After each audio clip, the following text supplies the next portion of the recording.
Bonjour et bienvenue à toutes et à tous dans cette nouvelle édition de votre journal radio des activités sociales de l'énergie. Ce rendez-vous mensuel vous est présenté à deux voix par Emmanuel Colognier et Eugénie Barbeza. Bonjour Emmanuel. Bonjour Eugénie. Emmanuel, bien que les températures restent clémentes, nous sommes bel et bien au cœur de l'hiver. C'est pourquoi je vous propose un journal placé sous le signe du réconfort et de l'optimisme, histoire de nous réchauffer un peu. Très bien Eugénie, quelques informations positives pour lutter contre la morosité ambiante, c'est toujours utile. Oui, et en plus, selon les derniers résultats du baromètre annuel des relations entre la presse et les Français, nos concitoyens réclament de bonnes nouvelles. Parfait, j'ai hâte de découvrir le programme des réjouissances. Mais vos désirs sont des ordres, Emmanuel. C'est parti pour le sommaire.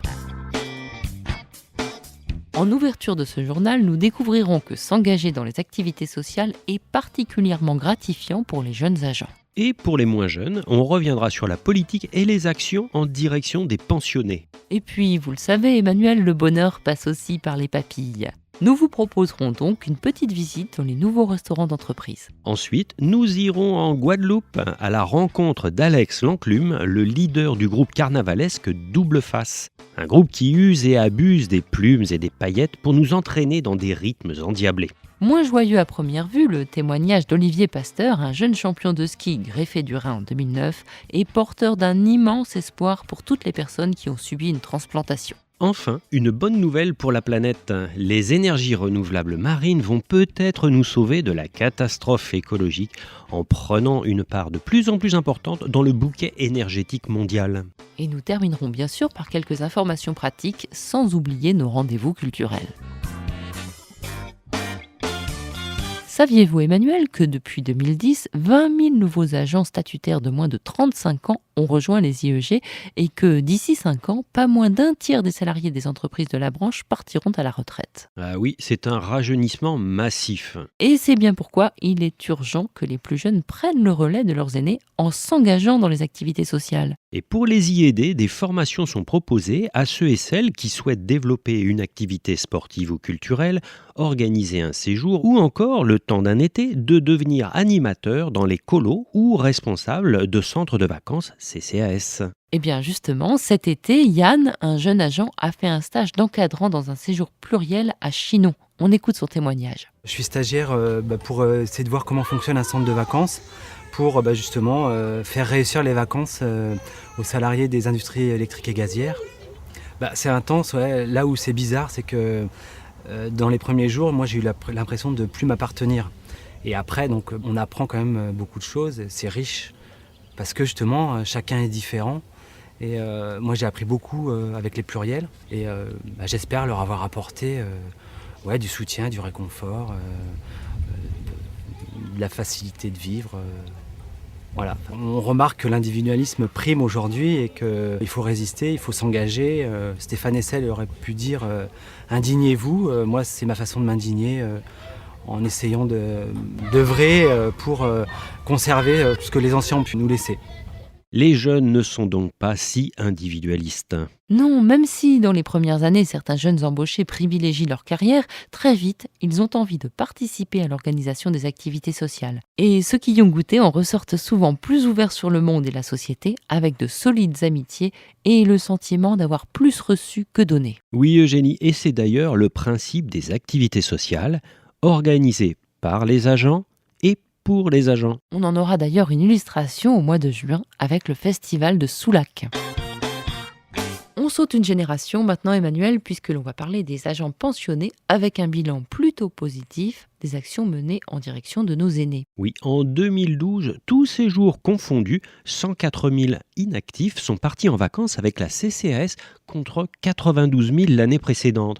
Parmi eux, un nombre croissant est parti en famille avec leurs enfants et petits-enfants. Et les personnes âgées en situation de dépendance partielle qui ont pu bénéficier l'année dernière de séjours aînés, expérimentés dans 5 centres de vacances, sont toutes enchantées. D'ailleurs, l'opération se poursuit et devrait être étendue à l'ensemble des centres de vacances accessibles. Quant aux séjours bleus, d'une durée moyenne d'1 mois, leur succès ne se dément pas, notamment grâce aux activités culturelles et sportives qui y sont proposées. Et c'est aussi l'occasion de se remémorer de bons souvenirs entre anciens collègues. D'ailleurs, depuis 2009, 2011, le comité d'histoire des activités sociales a entamé un travail sur la mémoire et les récits de vie lors de ces séjours. Par ailleurs, il existe désormais des antennes de proximité Camiège dans toutes les régions et, en matière d'assurance maladie, une couverture supplémentaire pour les retraités a été mise en place. Et notez que vous trouverez ce mois-ci dans votre journal papier 2 pages d'informations détaillées proposées par la Camiège. Et comme le souligne Nicolas Cano, le trésorier de la CCAS dans son éditorial, la Camiège partage les valeurs de solidarité et de justice des activités sociales. Un autre service proposé aux seniors, c'est ce journal radio mensuel qui est également accessible aux abonnés du service de téléassistance. Des auditeurs très fidèles à qui nous tenons à adresser un salut tout particulier. Vous le savez, Emmanuel, le bonheur passe aussi par l'assiette. Oui, Eugénie, et c'est pourquoi la CCAS est très attentive au repas des agents des IEG. D'ailleurs, en 2013, plusieurs restaurants méridiens ont ouvert ou rouvert leurs portes. Au rendez-vous, qualité des plats, fluidité aux caisses, terrasses ensoleillées, mobilier fonctionnel et coloré, et surtout un gros effort réalisé concernant l'isolation phonique pour que les agents puissent prendre leur repas dans le calme. Mais oui, Eugénie, une vraie pause le midi fait du bien. Et c'est d'ailleurs très important de pouvoir...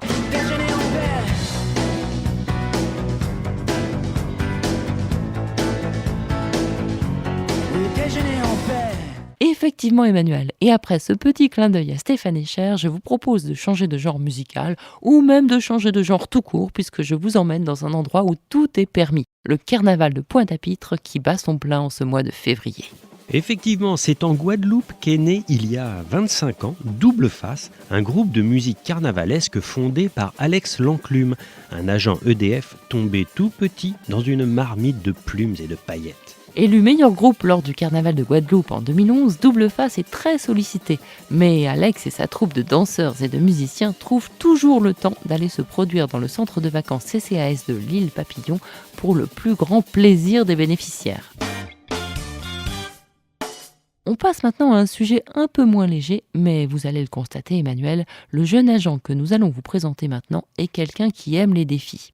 Très bien, Eugénie. Et de qui s'agit-il ? Olivier Pasteur a 34 ans, il est ingénieur unité technique opérationnelle à EDF et en janvier dernier, il a participé aux Jeux mondiaux d'hiver des transplantés à la Chapelle d'Abondance en Haute-Savoie. Alors, en quoi consiste exactement cette manifestation ? Eh bien, à travers cette compétition sportive, il s'agit pour des personnes qui ont bénéficié d'une transplantation, comme Olivier, greffé du rein en 2009, de montrer à tous qu'ils sont en pleine forme et vivent tout à fait normalement. Certains sont même des sportifs de haut niveau. Ils sont en quelque sorte des publicités vivantes pour le don d'organes. C'est exactement le but, Emmanuel, car le don d'organes est encore trop peu connu et surtout trop peu pratiqué. Sachez qu'il n'y a pas de limite d'âge pour dire qu'on est prêt à donner, il suffit de prendre sa carte de donneur et surtout de l'avoir toujours sur soi. Après tout, c'est plutôt optimiste de se dire qu'en mourant, on peut redonner la vie à quelqu'un d'autre. En effet, Eugénie, c'est une très belle cause et pour toutes les informations, rendez-vous sur le site www.france-adot.org. Emmanuel, on termine ce journal par une excellente nouvelle pour la planète. Alors avec plaisir, car c'est plutôt rare en ce moment les bonnes nouvelles pour l'environnement. C'est vrai, Emmanuel. Et si je vous disais que la solution à tous nos problèmes liés au réchauffement climatique allait se trouver au fond de la mer ? Pourquoi pas, mais soyez un peu plus précise. Eh bien, c'est très simple. Entre la houle, les marées, les vents et les courants, les océans recèlent un trésor énergétique avec, à l'échelle de la planète, une production potentielle d'énergie représentant 5 fois la consommation électrique mondiale. Autant d'énergies renouvelables marines qui vont occuper une place croissante dans le bouquet énergétique mondial. Oui, mais sait-on exploiter ces ressources ? C'est bien la question, Emmanuel. Pour l'instant, les différentes techniques d'exploitation de cette énergie ne sont pas encore tout à fait au point, mais les ingénieurs progressent et ceux d'EDF sont bien sûr de la partie. Enfin, 2 rendez-vous à noter sur vos agendas ce mois-ci. Alors tout d'abord, Eugénie, rappelons qu'il est temps de penser aux vacances d'été pour les enfants et les ados. Les 4-17 ans ont en effet jusqu'au 4 avril pour s'inscrire au séjour jeune prévu au mois de juillet et d'août. Absolument, et leurs parents peuvent le faire sur le site www.ccas.fr. Emmanuel, je vous propose pour terminer un rendez-vous enchanté. Ah mais oui, quelle bonne idée. Et c'est où, c'est quand? Il s'agit du festival Chantons sous les pins qui propose du 1er au 30 mars 27 concerts dans 15 communes de la campagne landaise. Ici, pas de tête d'affiche, mais plutôt la découverte de nouveaux talents dans des lieux inhabituels. Dans ce cadre, la CMCAS Bayonne propose de découvrir le 15 mars les Demoiselles de la chorale de Saint-Benet-la-Chipotte, dont voici un aperçu sonore. De grosses flammes grignotent le landau, mais dehors il fait divinement beau. Des nuages noirs sortent des fissures, Pierre-Henri gigote dans sa couverture. Les draps du dessus brûlent lentement, le bébé du dessous s'étouffe doucement. Pierre-Henri est tout calciné, des doigts de pied jusqu'au bout du nez. Gousi, gousi, oh mon Dieu, Pierre-Henri. Dites-moi, ça a l'air plutôt drôle, hein. Effectivement, ces deux jeunes femmes, sous leur faux air coincé, nous proposent un spectacle complètement déjanté. Elles se produiront le 15 mars à Orthez, dans un cadre plutôt atypique, puisqu'il s'agit tout simplement du domicile d'un agent des IEG. Plutôt original en effet. Oui, et pour participer, il faut s'inscrire auprès de la CMCAS Bayonne au 05 59 72 88 00. Et on peut également retrouver le programme complet du festival sur le site www.chantonssouslespins.org. Emmanuel, il est temps pour nous de clore ce journal. Il vous a été proposé par la direction de la communication de la CCAS.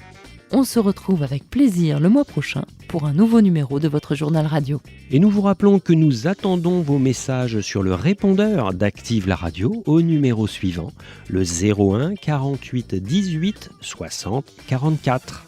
Une question, une information à nous donner, un message à faire passer, votre radio vous écoute et vous répond. Vous pouvez également retrouver l'actualité des activités sociales sur la page Facebook et le compte Twitter de la CCAS, auquel vous pouvez accéder à partir de la page d'accueil du site www.ccas.fr. Au revoir à toutes et à tous. Au revoir Eugénie. Au revoir Emmanuel.